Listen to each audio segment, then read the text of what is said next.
स्वागत है आपका हमारे YouTube चैनल निधि एकेडमी पर। हम लोग आज RO का सेट पेपर करने वाले हैं। सेट पेपर है हमारा प्रश्न सेट 4। अगर आप इसे ऑनलाइन करना चाहते हैं तो ऑनलाइन आप कहाँ दे सकते हैं वो मैं आप लोगों को बता देती हूँ। वैसे तो आप जानते ही हैं, हमारा एप्लीकेशन है निधि एकेडमी। इस ऐप पर आप जाएंगे तो टेस्ट सीरीज वाले ऑप्शन में आपको ये मिल जाएगा, ठीक है। RO वहाँ पर आपको मिल जाएगा, फ्री ऑफ कॉस्ट है, इसका कोई चार्ज नहीं है। तो आप इस क्लास से पहले देख सकते हैं। ध्यान दीजिएगा, मैं यहाँ पे आप लोगों को इस प्रश्न की व्याख्या करवा रही हूँ, यानी जो ये प्रश्न सेट है आपका इसकी मैं व्याख्या करवाने वाली हूँ। तो मैं आप लोगों को बहुत ज़्यादा समय नहीं दूंगी।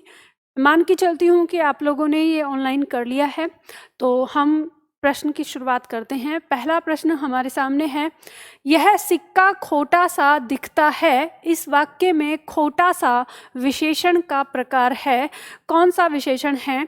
गुणवाचक विशेषण है, संख्यावाचक विशेषण है, परिमाणवाचक विशेषण है या पूर्णांक बोधक विशेषण है। तो यहाँ पर जो विशेषण है वो क्या है? खोटा सा। अब खोटा सा में आपको बताना है, तो आप जानते हैं ना ही तो ये संख्या को बता रहा है। जब ये संख्या को नहीं बता रहा तो संख्यावाचक कट जाएगा। क्या ये परिमाण उसकी मापतोल को बता रहा है? ना मापतोल को बता रहा है, तो ये कट जाएगा। और पूर्णांक बोधक तो संख्यावाचक के अंदर ही होता है, पूर्ण संख्या को बताने वाला, तो यह भी कट जाएगा। अब हमें पता चल गया ये किसको बता रहा है, उसके गुण को बता रहा है, तो यह गुणवाचक विशेषण कहलाएगा, ठीक है। इसे हम क्या कहेंगे? गुणवाचक विशेषण कहेंगे। चलिए अगला प्रश्न लेते हैं, प्रश्न संख्या 2। निम्नलिखित में से कौन सा शब्द वन का पर्यायवाची है? वन का पर्यायवाची बताना है। यहाँ पर शब्द दिया है हमारा केवल्य, शब्द दिया है वारण, शब्द दिया है दाव और शब्द दिया है नागर। केवल्य शब्द किसका पर्यायवाची है? तो केवल्य का अर्थ हो जाता है मोक्ष, तो ये मोक्ष का पर्यायवाची हो जाएगा, ठीक है। अगर हम देखेंगे अगला शब्द वारण शब्द है, वारण शब्द का देखेंगे तो वारण शब्द का अर्थ आ जाता है निवारण से, किसी शब्द का निवारण, किसी चीज का निवारण होना, ठीक है। आगे हम देखेंगे शब्द है नागर, तो नागर का मतलब होता है शहर का, शहर का व्यक्ति, ठीक है। दाव, दाव शब्द का अर्थ होता है वन, ठीक है। क्या होता है? वन। तो यही हमारा क्या होगा? उत्तर हो जाएगा। तो वन का पर्यायवाची इसमें क्या हो गया? दाव। चलिए अगले प्रश्न पर चलते हैं। अगला प्रश्न है हमारा प्रश्न संख्या 3। हस्त का तद्भव शब्द का चयन कीजिए। तो हस्त का तद्भव शब्द आपको बताना है। विकल्प कह रहा है हाथ, विकल्प कह रहा है हाथी, विकल्प दिया है हस्तनी या हथियारा, हथियार। तो हस्त शब्द हम जानते हैं कि हाथ का संस्कृत शब्द है और हस्त से ही परिवर्तित होके बना है हाथ, तो आपका उत्तर आ गया हाथ। बहुत आसान है, इसे तो कर लेंगे आप। चलो आगे बढ़ते हैं। अगला प्रश्न है प्रश्न संख्या 4। अपाद मस्तक, अपाद मस्तक शब्द के लिए एक वाक्य है, इनमें से बताना है कौन सा वाक्य है। वह जिसकी कामना पूर्ण हो चुकी हो, वह जो पैरों से पान करता है, पैर से मस्तक तक या सिर का मुकुट। तो अपाद मस्तक का अर्थ होता है पैर से मस्तक तक, ठीक है। पैर से लेकर मस्तक तक को कहते हैं अपाद मस्तक। तो आराम से समझ में आ गया। चलिए आगे बढ़ते हैं। अगला प्रश्न प्रश्न संख्या 5, और 5 से पहले आप लोगों को बता देती हूँ यहाँ पर कि ये बुक अगर आपको लेनी है समीक्षा अधिकारी की, जो कि आपकी प्रारंभिक और मुख्य परीक्षा दोनों के लिए ही महत्वपूर्ण है, यानी किसमें जो आपके 60 अंक मतलब 60 प्रश्न जो आते हैं और 30 प्रश्न जो आते हैं, प्रारंभिक परीक्षा में 60 और मुख्य परीक्षा में 30 अंक, उसके लिए तो आप इसे ले सकते हैं ऑनलाइन अमेजोन या फ्लिपकार्ट से। चलिए अगला प्रश्न है आपका प्रश्न संख्या 5। प्रश्न संख्या 5 कह रहा है कि क्रोधी निम्नलिखित शब्दों में से कौन सा विशेषण है, ये पूछ रहा है, विशेषण बताना है आपको। शब्द दिया है क्रोधी, शब्द दिया है कंटक, शब्द दिया है चुनौती और शब्द दिया है राही। तो आपको बताना है इनमें से कि विशेषण कौन सा है। अब विशेषण क्या होता है, जो अपने साथ विशेष्य लेता है या संज्ञा लेता है। तो हम ऐसे भी देख सकते हैं चुनौती, क्योंकि चुनौती तो ये ना तो अपने साथ कोई संज्ञा ले रहा है ना विशेषण, तो ये कट जाएगा। ठीक है, आगे दिया राही, राही का मतलब होता है व्यक्ति, राह में चलने वाला, तो यह भी कट जाएगा। ठीक है, कंटक, कंटक का अर्थ होता है कांटा। ठीक है, तो कांटा ये भी क्या है, एक तरह की संज्ञा है, तो कट जाएगा। अब क्रोधी, जो किससे बना है, क्रोध शब्द से बना है। ठीक है, तो क्रोधी व्यक्ति, जैसे हम बोलते हैं क्रोधी व्यक्ति, तो ये क्या बता रहा है, पहचान बता रहा है, किसी की विशेषता बता रहा है। तो यही हमारा जो विकल्प है क्या हो जाएगा, हमारा इसका उत्तर हो जाएगा। ठीक है, चलो आगे बढ़ते हैं। अगला प्रश्न, प्रश्न संख्या 6, निम्नलिखित में से विलोम शब्दों का कौन सा एक युग्म गलत है। गलत युग्म आपको बताना है, किसका, विलोम शब्द का बताना है। पहला विकल्प कह रहा है निषिद्ध का विहित, आगे कह रहा है वक्र का ऋजु, आगे दिया है कटु का तिक्त और आगे दिया है पाश्चात्य का पौर्वात्य। तो विलोम शब्द आप देखेंगे तो आपको पता चलता है पाश्चात्य का विलोम पौर्वात्य।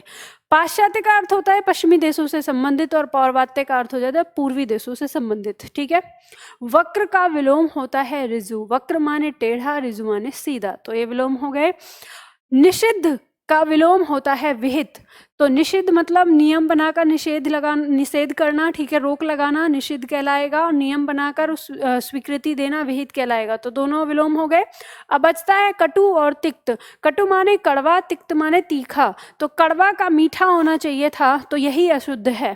ठीक है, चलिए आगे बढ़ते हैं। अगला प्रश्न, प्रश्न संख्या 7, निम्नलिखित में से कौन सा वाक्य सही है। सही वाक्य हमें चुनना है। दिया है राजेश्वर चित्र अंकित कर रहा है, दूसरा वाक्य है प्रत्येक आदमियों को वहां जाना चाहिए, तीसरा दिया है अगले वर्ष हमने नौकरी शुरू की थी, और चौथा दिया है यहाँ प्रातः काल के समय का दृश्य बड़ा ही सुहावना होता है। तो अब हम यहाँ पर देखेंगे, इसमें 3 गलतियां हैं, 3 गलत वाक्य हैं। तो कौन कौन से हैं, जैसे दिया है यहाँ प्रातः काल, प्रातः काल के समय, तो काल और समय 2 बार प्रयोग हो रहा है, इसमें ये गलती हो जाएगी। एक भाव के लिए एक ही शब्द का प्रयोग करते हैं। अगले वर्ष हमने नौकरी शुरू की थी, अब यहाँ पे की थी अगर आ गया तो अगले वर्ष नहीं होगा, पिछले वर्ष हमने नौकरी शुरू की थी। ठीक है, आगे दिया है प्रत्येक आदमियों को वहां जाना चाहिए, जब प्रत्येक शब्द लग गया तो आदमियों नहीं आदमी हो जाएगा, प्रत्येक आदमी को वहां जाना चाहिए। वाक्य आ गया राजेश्वर चित्र अंकित कर रहा है, यही वाक्य हमारा क्या हो गया, सही हो गया। ठीक है, चलिए आगे बढ़ते हैं। अगला प्रश्न, प्रश्न संख्या 8 दिया है। प्रश्न संख्या 8 कह रहा है निम्नलिखित में से तत्सम की दृष्टि से एक युग्म अशुद्ध है। अशुद्ध बताना है आपको कि तत्सम की दृष्टि से कौन सा युग्म अशुद्ध है। यहाँ दिया है दीक्षा, दिया है परीक्षा, दीक्षा का परीक्षा, फिर आगे दिया है सूकर बलिवर्द, आगे दिया है कपूत और सपूत, और वरिष्ठ और कनिष्ठ। तो देखो प्रश्न ये क्या कह रहा है, कह रहा है तत्सम की दृष्टि से, आपको ये समझना है, यानी जो दोनों शब्द दे रखे वो दोनों ही क्या होने चाहिए, तत्सम के होने चाहिए। अगर उससे अलग है तो वही अशुद्ध हो जाएगा। तो हम देखते हैं कि दीक्षा और परीक्षा दोनों ही क्या हैं, तत्सम शब्द हैं। ठीक है, सूकर और बलिवर्द दोनों ही क्या हैं, तत्सम शब्द हैं, और वरिष्ठ और कनिष्ठ दोनों ही क्या हैं, तत्सम शब्द हैं। लेकिन कपूत और सपूत ये तद्भव शब्द हैं, इनके क्या होंगे, कुपुत्र और सुपुत्र। ठीक है, संस्कृत शब्द, तो ये ही हमारे क्या हैं, तद्भव हो गए, तो यही उत्तर हमारा इसका हो जाएगा। चलो आगे बढ़ते हैं।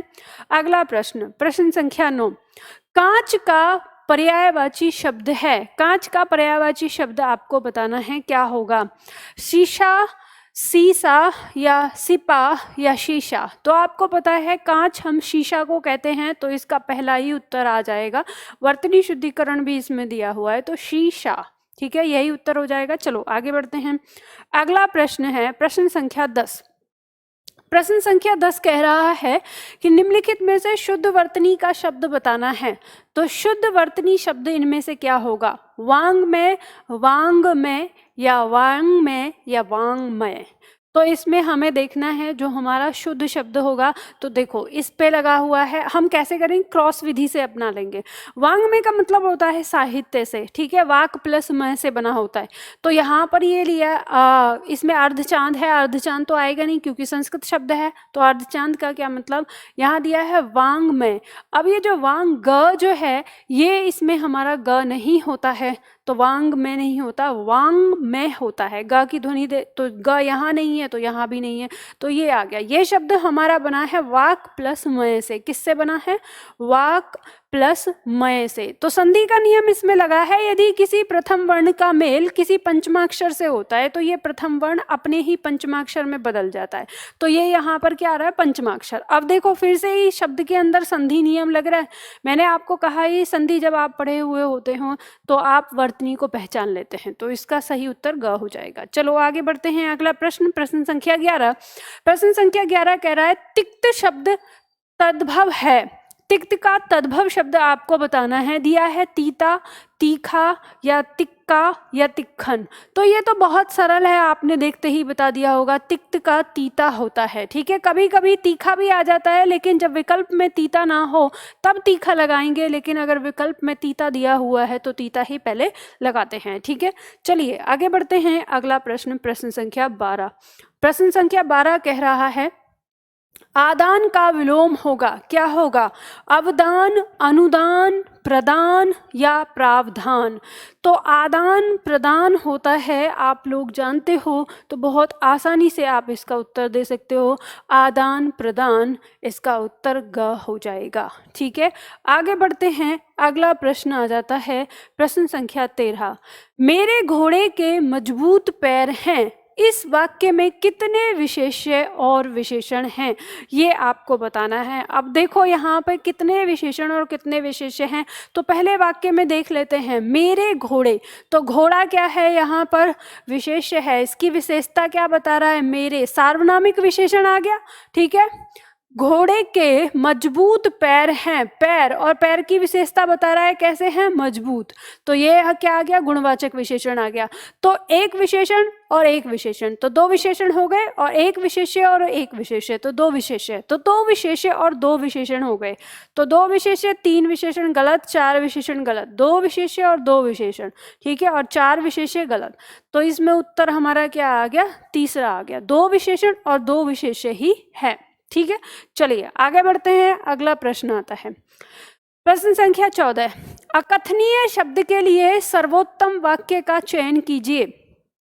अकथनीय, अकथनीय मतलब जिसके बारे में कहा ना जा सके, है ना, जिसका खंडन न हो सके, जो घोर या भीषण न हो, जिसके बारे में कुछ न कहा जा सके और जो तर्क से सिद्ध ना हो सके। तो जिसके बारे में कुछ कहा ना जा सके या जो कहा ना जा सके उसी को क्या कहते हैं? अकथनीय। तो इसका उत्तर क्या हो जाएगा? सी हो जाएगा, ठीक है। चलो आगे बढ़ते हैं। अगला पॉइंट है प्रश्न संख्या 15।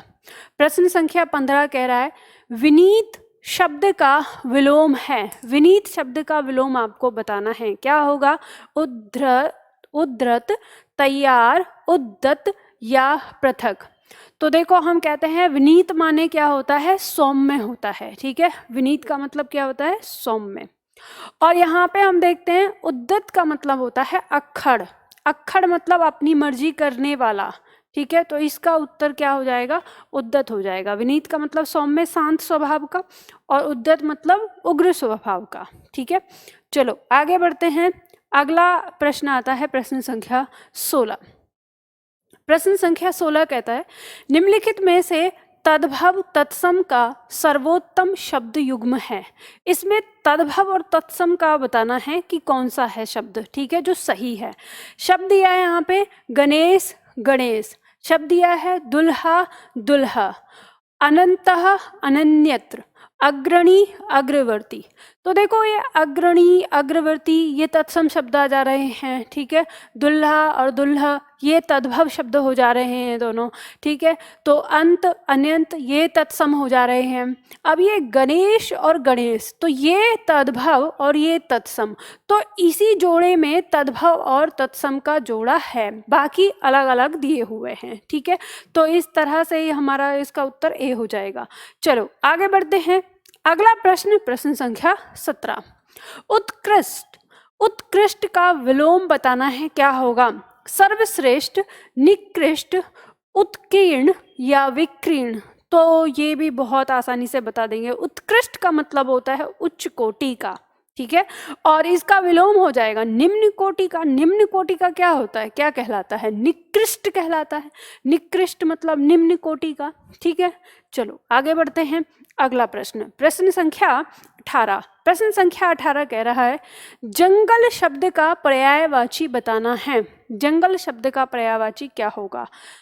कह रहा है शब्द प्रमोद होगा, विश्रांति होगा, या कांतार होगा, या दिव होगा। तो ये भी शब्द बहुत आसान हैं और जंगल शब्द का पर्यायवाची बहुत बार आता है। तो जंगल कांतार, ठीक है। जंगल का पर्यायवाची क्या होगा? कांतार होगा। आगे बढ़ते हैं। अगला प्रश्न आता है प्रश्न संख्या 19। निम्नलिखित शब्दों में से तत्सम शब्द कौन सा है? यहाँ पे बताना है। दुग्ध है, ईख है, दही है, या खीर है। तत्सम बताना है। तो आप जानते हैं दही, खीर, ईख ये तद्भव शब्द हैं। तो दुग्ध इसका क्या होगा? तद्भव दूध हो जाएगा, ठीक है। तो दुग्ध तत्सम शब्द है, यानी संस्कृत शब्द है, तो यही इसका उत्तर हो जाएगा। आगे बढ़ते हैं। अगला प्रश्न, प्रश्न संख्या 20।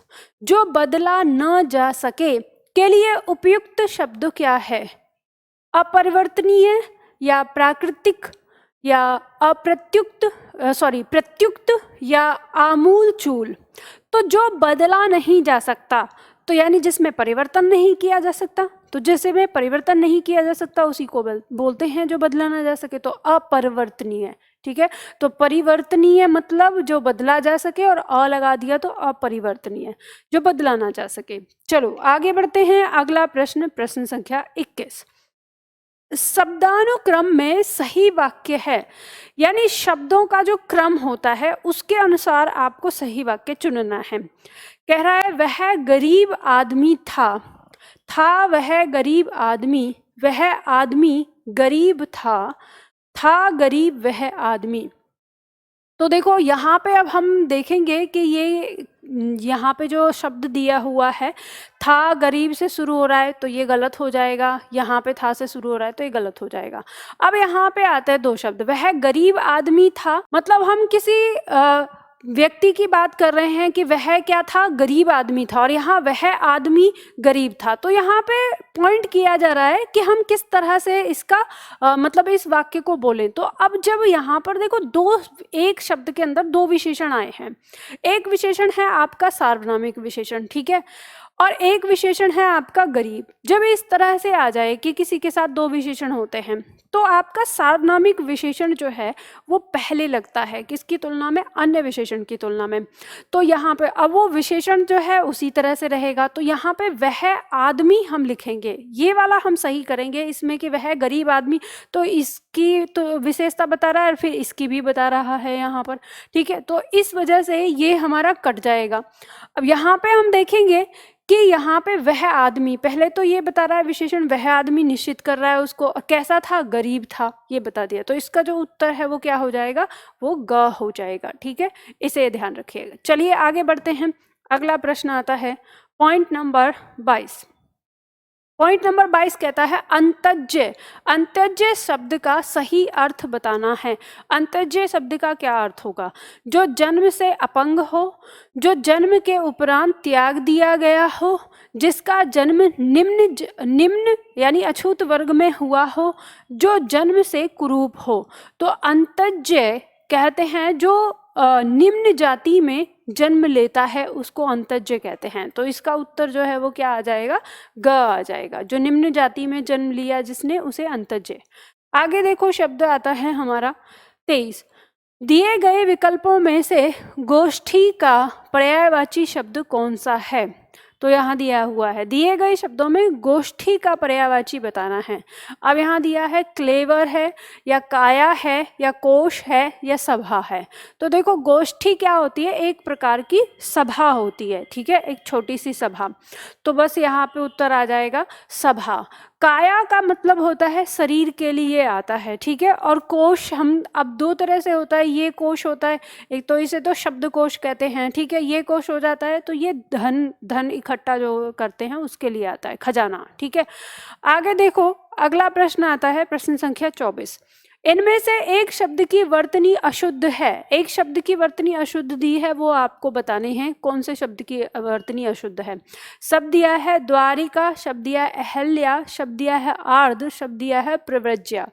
तो देखो यहाँ पे जो अशुद्ध वर्तनी है वो किसकी है, आप देखते ही समझ गए होंगे, द्वारका की है, ठीक है। इसमें क्या गलती है, र पे ई की मात्रा नहीं होती, शब्द क्या होता है, द्वारका, शुद्ध शब्द होता है द्वारका। तो यही हमारा क्या हो जाएगा, उत्तर हो जाएगा। बात समझ में आ गई आपको? चलो आगे बढ़ते हैं। अगला प्रश्न, प्रश्न संख्या 25। प्रश्न संख्या 25 कहता है आर्द्र का विलोम शब्द है। आर्द्र का विलोम शब्द क्या है, नम, गीला, शुष्क या लचीला। तो आर्द्र का मतलब होता है नमी युक्त, जो अपने अंदर नमी लिए हुए होता है उसे आर्द्र कहते हैं। तो इसका विलोम क्या हो जाएगा, शुष्क हो जाएगा, ठीक है, सूखा, यानी जिसमें कोई नमी ना हो। आगे बढ़ते हैं। अगला शब्द है हमारा प्रश्न संख्या 26। प्रश्न संख्या 26 कह रहा है निम्नलिखित में से कौन सा शब्द पर्वत का पर्यायवाची है, बताना है। विकल्प दिया है तुरंग, कुंजर, करी और मतंग। तो इसमें आपको बताना है जो पर्वत का पर्यायवाची है। अब देखो यहाँ पे शब्द हैं, शब्द है करी, शब्द है कुंजर, शब्द है मतंग। इन तीनों का पर्यायवाची होता है हाथी, ठीक है। ये किसके पर्यायवाची हैं, हाथी के पर्यायवाची हैं। और शब्द आ गया तुंग, तुंग कहते हैं पर्वत को, ठीक है, या ऊंचा खड़ा हुआ, ठीक है, अर्थात यानी पर्वत। तो इसका उत्तर आ जाएगा। चलिए आगे बढ़ते हैं, अगला प्रश्न लेते हैं, प्रश्न संख्या 27। अनुकरणीय शब्द के लिए उपयुक्त वाक्य का चयन करना है। जो अनुकरण करने योग्य हो, जो पीछे चलने वाला, या जो अनुग्रह से युक्त हो, जो उपयुक्त ना हो। तो अनुकरणीय मतलब जो अनुकरण, अनुकरण मतलब जो उसका हम पीछा करें, मतलब उस जैसा वो कर रहा है वैसा वैसे हम करें, ठीक है। तो अनुकरण करने जो योग्य है उसको क्या कहते हैं, अनुकरणीय कहते हैं। तो उत्तर आप आसानी से समझ गए होंगे। चलो आगे बढ़ते हैं, अगला प्रश्न। अगला प्रश्न है प्रश्न संख्या 28। निम्नलिखित में से तत्सम तद्भव का सही युग्म बताना है। यानी इसमें तत्सम तद्भव का सही युग्म कौन सा है, ठीक है। तो यहाँ पे शब्द दिया है हमारा महूक, शब्द दिया है महूक और महुआ, शब्द दिया है अक्षवाट और अखाड़ा, शब्द दिया है आद्रक और अदरक, और शब्द दिया है इक्ष और ईख। तो देखो तत्सम तद्भव का जोड़ा अगर आपने पढ़ा है तो आप देखते हैं ये महूक नहीं मधुक होता है। क्या होता है, मधुक, ठीक है। मधुक तत्सम और इसका तद्भव महुआ हो जाता है। इसका अर्थ क्या होता है, मुलेठी, मुलेठी का पेड़ जो होता है ना, ठीक है, मुलेठी, ये है इसका अर्थ, महूक। अब देखो आद्रक और अर्धक दिया है, तो देखो ये आर्द्रक होता है, ठीक है, इस पे लग जाएगा तब ये सही होगा, तो ये गलत हो गया इसमें। अब शब्द दिया है यहाँ पे अक्षवाट और अखाड़ा, तो ये सही है। अब यहाँ पे देखिए इक्ष और ईख, तो ये इक्षु होता है तब बनता है, तो ये इस वजह से कट गया, ठीक है। तो हमारा जो सही उत्तर है वो क्या हो गया, ख हो गया, ख इसका सही उत्तर हो जाएगा। बात समझ में आ गई? चलो आगे बढ़ते हैं, अगला प्रश्न, प्रश्न संख्या 29। बढ़ा चढ़ा कर कहना के लिए एक शब्द है। अतिवादी, अतिशय, अत्यंत और अतिशयोक्ति। तो बढ़ा चढ़ा कर कहना ही क्या कहलाता है, अतिशयोक्ति कहलाता है। अतिशय प्लस उक्ति, ठीक है, अतिशयोक्ति, बढ़ा चढ़ा कर कहा हुआ, ठीक। चलो आगे बढ़ते हैं, शब्द है, प्रश्न है हमारा 30। प्रश्न संख्या 30, परिमाणवाचक क्रिया विशेषण वाक्य को चिन्हित कीजिए। यानी जिसमें परिमाणवाचक क्रिया विशेषण वाक्य आया है वो आपको बताना है। यहाँ पर दिया है हमें बड़ों से आदर पूर्वक बात करनी चाहिए। आगे दिया है पानी कल से बरस रहा है, रात को कम खाना चाहिए और चिड़िया को बाहर मारे जाने का डर है। तो देखो इस वाक्य में देखेंगे चिड़िया को बाहर मारे जाने का डर है, तो इसमें हमारा कोई क्रिया विशेषण नहीं है, काट देंगे। ठीक है, आगे दिया है रात को कम खाना चाहिए। खाना ये क्रिया है, कैसा, कम, मात्रा को बता रहा है, तो इसमें परिमाणवाचक क्रिया विशेषण आ रहा है। ठीक है, आगे देखेंगे पानी कल से बरस रहा है। बरस रहा है कल से, ये किसको बता रहा है, समय को बता रहा है, तो ये समयवाचक है तो कट जाएगा। ठीक है, यानी कालवाचक है। ठीक है, हमें बड़ों से आदर पूर्वक बात करनी चाहिए, तो बात करना है कैसे, आदर पूर्वक, तो ये शैली को बता रहा है, तो ये भी कट जाएगा हमारा। रीतिवाचक परिमाणवाचक मतलब रीतिवाचक क्रिया विशेषण है। अब यहाँ पे परिमाणवाचक क्रिया विशेषण इसने पूछा था, तो ये हमें मिल गया, किसमें था, तीसरे में। ठीक है, यही हमारा उत्तर हो जाएगा। आगे बढ़ते हैं, अगला प्रश्न, प्रश्न संख्या 31।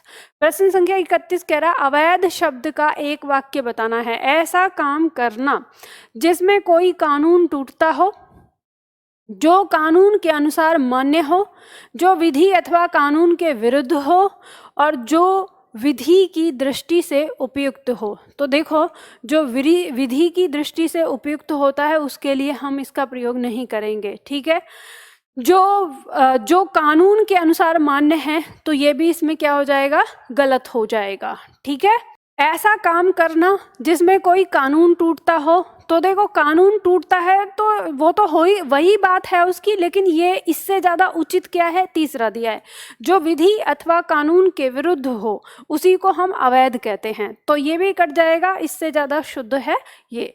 तो यही हमारा क्या हो जाएगा, उत्तर हो जाएगा तीसरा। चलो आगे बढ़ते हैं, अगला प्रश्न है प्रश्न संख्या 32। निम्नलिखित में से कौन सा वाक्य शुद्ध है। कौन सा वाक्य शुद्ध है ये आपको बताना है। यह रुग्ण सैया पर पड़ा है, यहाँ दिया है। आगे दिया है चार दीवारी के उस पार खाई है। तीसरा दिया है ग, मैं अनेक बार बनारस गया हूँ। और चौथा दिया है निरपराधी को दंड नहीं देना चाहिए। तो यहाँ पर कौन सा वाक्य शुद्ध है ये बताना है। तो यहाँ शब्द दिया हुआ है, देखो यह रुग्ण सैया पर पड़ा है, तो रुग्ण नहीं, यह रुग्ण अवस्था, मतलब सैया का प्रयोग नहीं, रुग्ण अवस्था, क्या आएगा, अवस्था में पड़ा है। ठीक है, रुग्ण अवस्था में पड़ा है, ये आएगा। चार दीवारी के उस पार नहीं, चार दीवारी के पार खाई है। ठीक है, चार दीवारी या चाहर दीवारी दोनों आ जाता है। ठीक है, तो यहाँ पर उस पार कहना नहीं, उस पार तो होता ही है। ठीक है, मैं अनेक बार बनारस गया हूँ, मैं अनेक बार बनारस गया हूँ। वाक्य पूरा सही है, वाक्य में कहीं पे अशुद्धि नहीं है, तो यही हमारा शुद्ध हो जाएगा। और निरपराधी को दंड नहीं देना चाहिए, निरपराध को होना चाहिए, निरपराध को दंड नहीं देना चाहिए। और निरपराधी अगर आ जाए तो उसके साथ व्यक्ति लगाना जरूरी है। निरपराधी व्यक्ति को दंड नहीं देना चाहिए, क्योंकि निरपराधी जो शब्द है ये क्या है, विशेषण, और विशेषण बिना संज्ञा के नहीं आता है। ठीक, चलो आगे बढ़ते हैं, अगला प्रश्न, प्रश्न संख्या 33। निम्नलिखित में कौन सा चंद्रमा का पर्यायवाची है। अब यहाँ पर दिया हुआ है शब्द आपके पास सामने है, सारंग है, मतंग, तुरंग, भृंग। अब यहाँ पे अगर या तो आपको चंद्रमा का पर्यायवाची पता हो इनमें से, या फिर जो है इन सब का अर्थ पता हो, तो देखो मतंग तो हमें पता है हाथी का पर्यायवाची है। ठीक है, भृंग हम कहते हैं भ्रमर का पर्यायवाची है। ठीक है, भंवरा का। ठीक है, तुरंग किसका पर्यायवाची है, घोड़ा का, तुरंग। ठीक है, घोड़ा का पर्यायवाची। अब बचा सारंग। अब सारंग ऐसे तो कई सारे शब्दों का अर्थ होता है, लेकिन अब क्योंकि यहाँ पर तो कोई शब्द बचा नहीं है, तो सारंग इस समय चंद्रमा का पर्यायवाची होगा, क्योंकि सारंग का अर्थ चंद्रमा भी होता है। ठीक है, तो ये यहाँ पर यानी चंद्रमा का पर्यायवाची अब इस समय क्या है, सारंग। चलो आगे बढ़ते हैं, अगला पॉइंट है पॉइंट नंबर 34। अंतरिक्ष शब्द किस वाक्य के लिए प्रयुक्त होगा? जो आकाश में विचरण करता हो, ग्रहों का समूह, धरती और आकाश के बीच का स्थान, या देवों का निवास स्थल। तो यहाँ पे हमें पता है अंतरिक्ष हम कहते हैं, धरती और आकाश के बीच का जो स्थान है वही अंतरिक्ष कहलाता है। ठीक है, चलो आगे बढ़ते हैं, अगला प्रश्न लेते हैं, प्रश्न संख्या 35। निम्नलिखित में से शुद्ध वर्तनी वाला शब्द है, शुद्ध वर्तनी आपको चुननी है। शब्द दिया है शुश्रूषा। तो अब जब ये इसमें 4 विकल्प आपके दिए हैं तो इसमें हमेशा ध्यान रखना, शुश्रूषा का अर्थ होता है सेवा करना या रोगी की देखभाल करना, एक तरह से देखभाल करना, सेवा करना।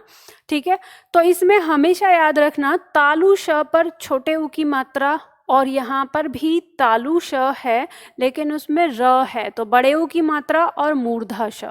तो इसमें सिर्फ तालु श और मूर्धा श का ही प्रयोग होता है।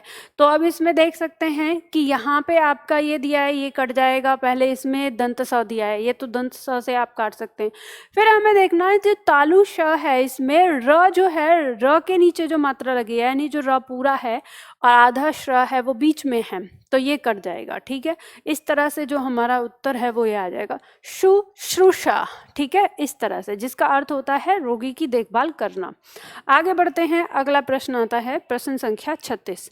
चौथाई शब्द में विशेषण है, विशेषण बताना है, चौथाई शब्द में कौन सा विशेषण है। दिया है आवृत्तिवाचक, गणनावाचक, क्रमवाचक या अपूर्ण बोधक। तो चौथाई, क्योंकि आपको पता है हम 1/4 इस तरह से कहते हैं, अब आपको या तो इसे इस तरह से लिखें हम, ठीक है, या ऐसे लिखें दशमलव लगा के या बटे लगा के। तो मैंने आपको बताया दशमलव लगा के या बटे लगा के जब वो आएगा वो हमारा किस में आ जाएगा, अपूर्ण बोधक के अंदर आ जाएगा, अपूर्ण बोधक विशेषण। अब देखो आपको पता है क्रमवाचक, जो क्रम को बताए, जिसके अंदर पहला दूसरा तीसरा इस तरह से आ जाएगा। गणनावाचक जो गिनती को बताए 1 2 3 4, ठीक है। आवृत्तिवाचक जो गुणे को लेकर बताए, आवृत्ति को 1 गुना 2 गुना 3 गुना, तो इस तरह से पहचान कर सकते हैं। तो इसका उत्तर क्या हो गया, घ। आगे बढ़ते हैं, अगला प्रश्न है 37। खल का पर्यायवाची शब्द नहीं है, खल शब्द का पर्यायवाची बताना है। विकल्प दिया है विश्वासघाती, निर्लज, नीच, दुर्जन, दुष्ट, धोखेबाज, खली और खरल। तो देखो यहाँ पे जो शब्द दिया है खल, खल का अर्थ क्या है, इस खल का अर्थ है दुष्ट, ठीक है। तो दुष्ट व्यक्ति, जो दुष्ट धोखेबाज व्यक्ति होता है, तो विश्वासघाती या निर्लज ये इसका पर्यायवाची हो गया, ठीक है।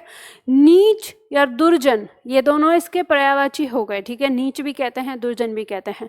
दुष्ट और धोखेबाज ये दोनों भी इसके पर्यायवाची हो गए। अब जो खली शब्द है यहाँ पर, इस खली का मतलब क्या होता है, जो वो पशुओं को जो चारे में खिलाने के लिए जो खल का प्रयोग करते हैं उसी को खली जो कहते हैं वही है, ठीक है। तो यहाँ पर यही इसका पर्यायवाची नहीं होगा, तो यही इसका विकल्प है, ठीक है। कह रहा है पर्यायवाची नहीं है, तो घ सॉरी। आगे बढ़ते हैं, अगला पॉइंट आता है प्रश्न संख्या 38। निम्नलिखित में से जो जोड़ा विपरीतार्थक नहीं है उसे चुनना है। यानी जो विपरीतार्थक मतलब विलोम नहीं है। अब ये विलोम शब्द पूछ रहा है, तो जिसमें विलोम नहीं है वो आपको बताना है। तो दिन और रात, विकल्प दिया है परिश्रम और आलस, विकल्प दिया है गर्म और ठंडा, और विकल्प दिया है धर्म और कर्म। तो यहाँ पर देखेंगे कि दिन और रात दोनों एक दूसरे के विलोम हैं, तो कट जाएगा। परिश्रम और आलस एक दूसरे के विलोम हैं, तो कट जाएगा, ठीक है। गर्म और ठंडा एक दूसरे के विलोम हैं, तो कट जाएगा। अब यहाँ पे आता है धर्म और कर्म। तो हमको पता है धर्म का विलोम क्या हो जाएगा, अधर्म, क्या हो जाएगा, अधर्म।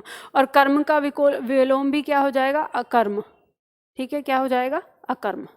तो ये दोनों एक दूसरे के विलोम नहीं हैं, तो यही उत्तर हमारा हो जाएगा, ठीक है। चलो आगे बढ़ते हैं, अगला शब्द है हमारा, इनमें संख्यावाचक विशेषण कौन सा है, संख्यावाचक विशेषण बताना है।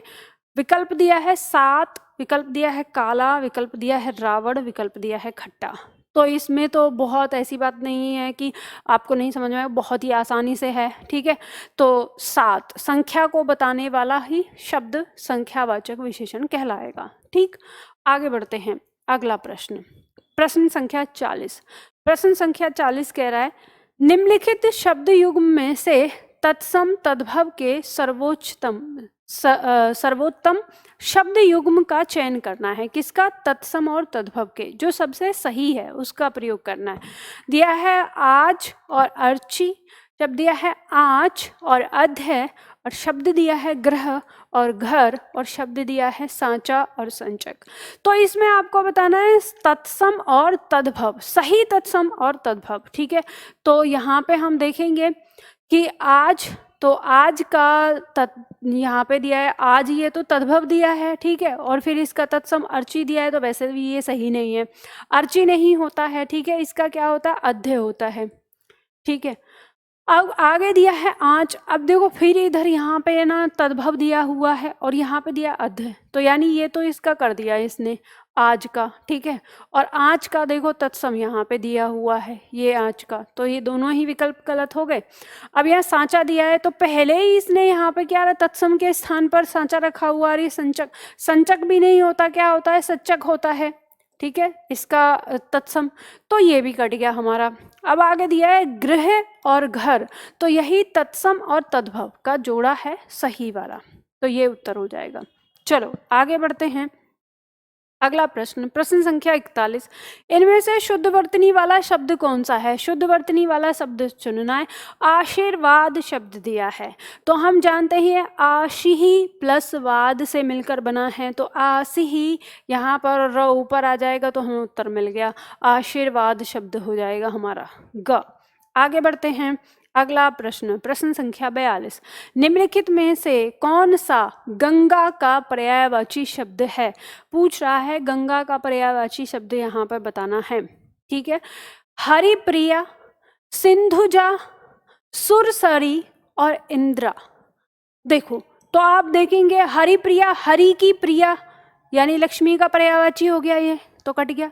सिंधुजा, सिंधु की जा पुत्री, लक्ष्मी का पर्यायवाची हो गया, तो कट गया। ठीक है, ये भी कट गया, ये भी। सुरसरी, सुर माने देवता, सरी माने नदी, तो देवताओं की नदी, तो देवताओं की नदी किसे बोला गया है? गंगा को बोला गया है। मैंने पर्यायवाची कराते समय आपको ये बताया है। ठीक है, तो सुरसरी बोला जाता है गंगा को। ठीक है, तो इसका गंगा का पर्यायवाची यहीं पे आ गया। ठीक है, इसी में।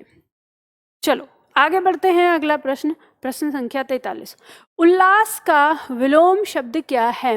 उल्लास का विलोम शब्द बताना है। उल्लास का मतलब क्या है? उत्साह, आनंद। अब विलोम बताना है। देख, कह रहा है कि हर्ष है, विषाद है, कष्ट है या नैराश्य है। ठीक है, तो आपको बताना है यहाँ पर उल्लास। उल्लास मतलब उमंग, उत्साह को कहते हैं, तो इसका विलोम हो जाएगा विषाद। क्या हो जाएगा? विषाद इसका विलोम हो जाएगा, जिसमें क्या हो जाएगा? दुख, कष्ट है। ठीक है, चलो आगे बढ़ते हैं।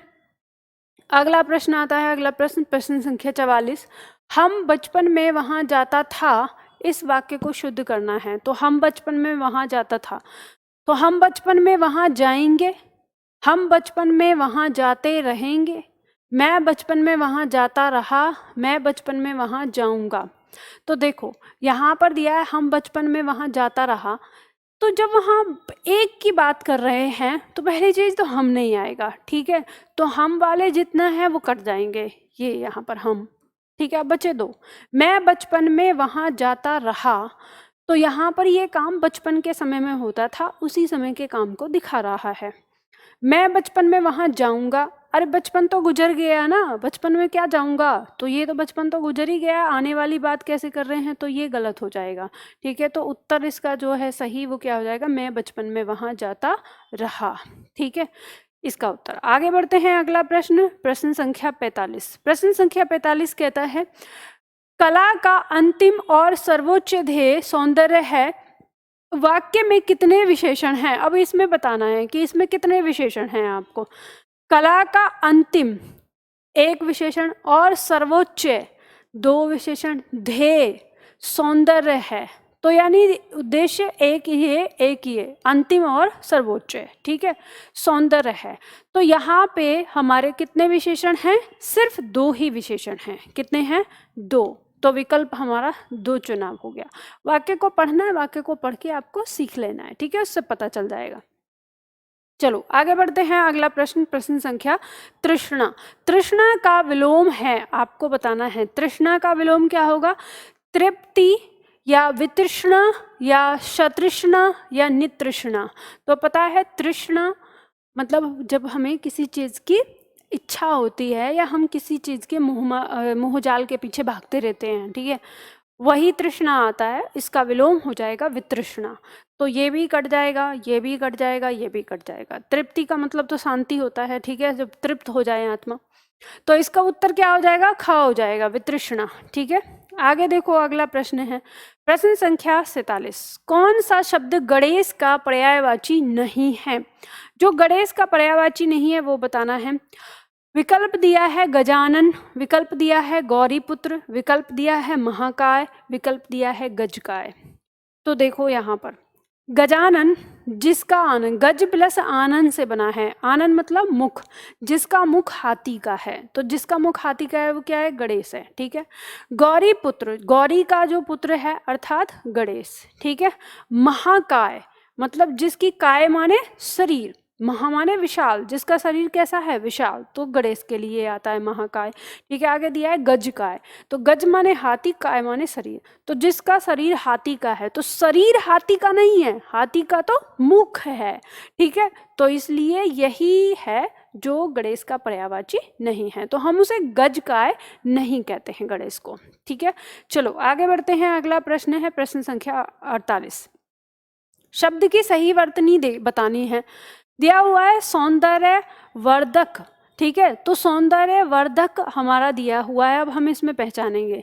तो देखो वर्धक शब्द जो है वो आपका इस तरह से होता है। ठीक है, वर्धक। अब आपको सौंदर्य शब्द तो फिर भी जानते हैं, तो देखो जहाँ पे ये नहीं है वो काटो। यहाँ ध दिया है ये कट जाएगा, यहाँ द दिया है ये कट जाएगा, यहाँ पे द दिया है ये कट जाएगा, 3 कट गए, मिल गया हमको उत्तर क। ठीक है, ये इसका हो जाएगा वर्धक।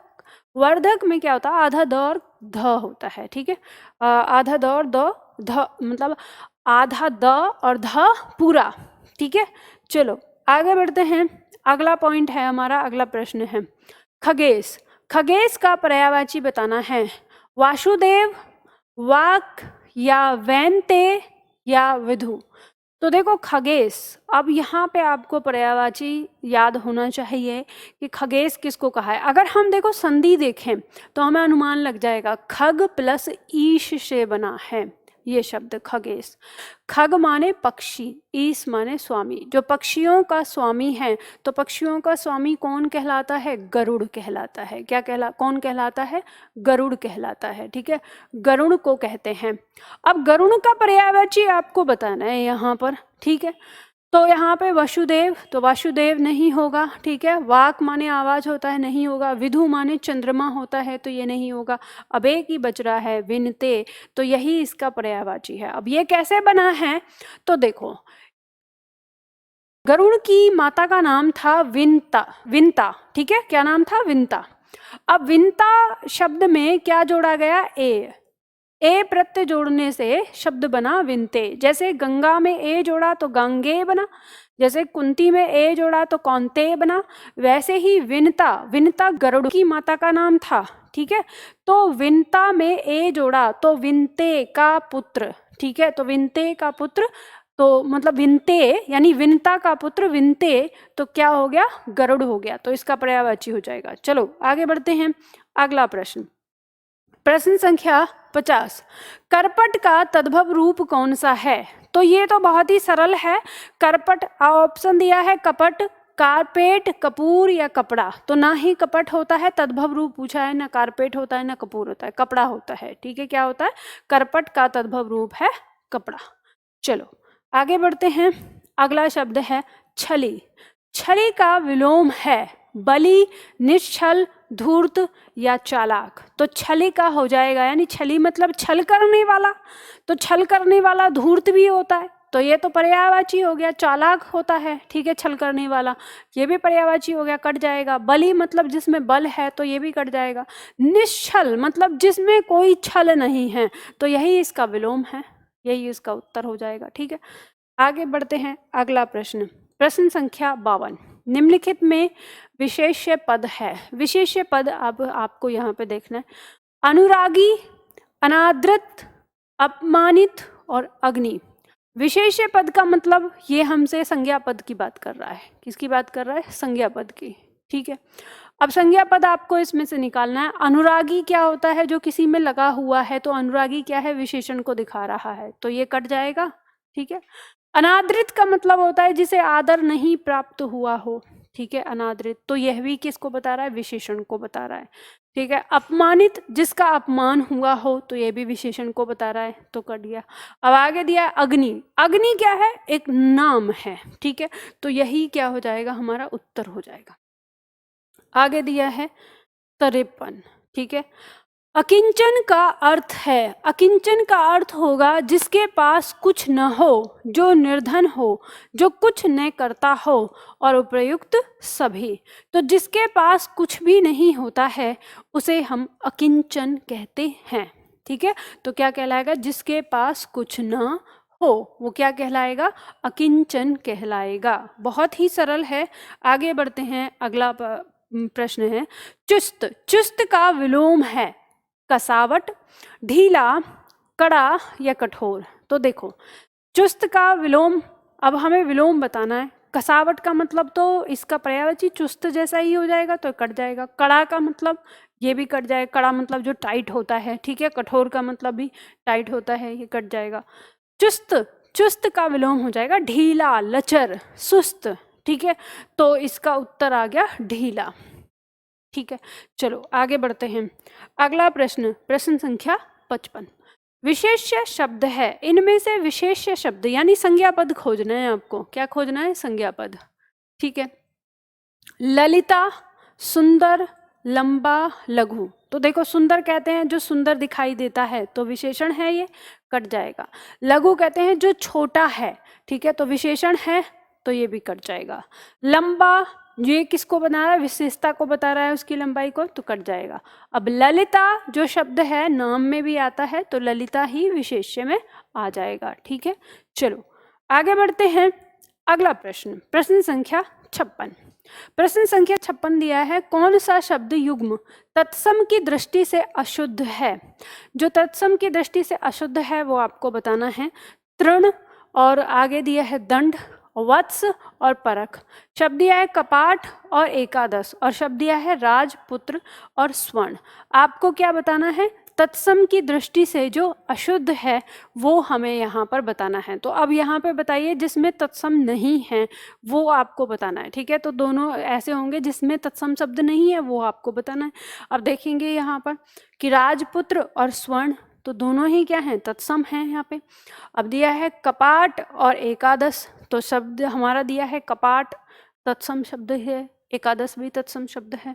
फिर आगे दिया है शब्द वत्स और परख, तो वत्स तो तत्सम शब्द है, लेकिन परख जो है वो तद्भव शब्द है। ठीक है, अब आगे दिया है तृण और दंड, दोनों क्या हैं? तत्सम शब्द हैं हमारे। ठीक है, तो ख में हमारा क्या है? परख, इसमें तत्सम और तद्भव है, मतलब वत्स हो गया हमारा तत्सम शब्द है, और परख जो है वो तद्भव शब्द है। अब ये वत्स का परख नहीं है, ये मत सोचना।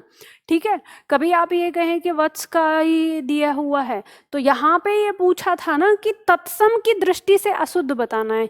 यहाँ पे तत्सम तत्सम शब्द का जोड़ा दे रखा था। ठीक है, तो हमें बताना है, लेकिन इसमें हमारा एक तत्सम शब्द है, एक तद्भव शब्द है, तो तत्सम तत्सम खोजना था हमें, तो इसमें तद्भव आ गया। वैसे भी गलत है प्रश्न और ऐसे भी गलत ही है। ठीक है, तो चलो आगे बढ़ते हैं। अगला प्रश्न, प्रश्न संख्या 57। 57 कहता है, वाक्य के किस भाग में त्रुटि है? त्रुटि बताना है। हमारी दुग्धशाला में शुद्ध गाय का घी बिकता है, मिलावट सिद्ध करने पर 5,000 रुपये का पुरस्कार प्राप्त करें। अब यहाँ पे आपको बताना है किस भाग में गलती है। तो हम इस वाक्य में पढ़ेंगे, हमारे दुग्धशाला में शुद्ध गाय, गाय शुद्ध नहीं होगी। ठीक है, इसी में गलती है। शुद्ध कौन होगा? घी, घी शुद्ध होगा। ठीक है, तो ये गाय का नहीं है विशेषण, ये किसका है? घी का है, तो गलती इसी में ही है। तो जिस वाक्य के अंदर गाय, ये शुद्ध गाय दे रखी है, शुद्ध गाय यहाँ है, तो यही उत्तर हो जाएगा हमारा, यही हिस्सा है हमारा जो उत्तर का है। ठीक है, चलो आगे बढ़ते हैं। अगला पॉइंट आता है, पॉइंट नंबर 58। पीछे पीछे चलने वाला वाक्यांश के लिए एक शब्द उपयुक्त है, एक इनमें से बताना है आपको। शब्द आ गया, प्रश्न को फिर से पूरा पढ़ेंगे। कह रहा है पीछे पीछे चलने वाला वाक्यांश के लिए एक शब्द उपयुक्त नहीं है, नहीं है पूछा है। ठीक है, तो अब हमें यहाँ पे बताना है।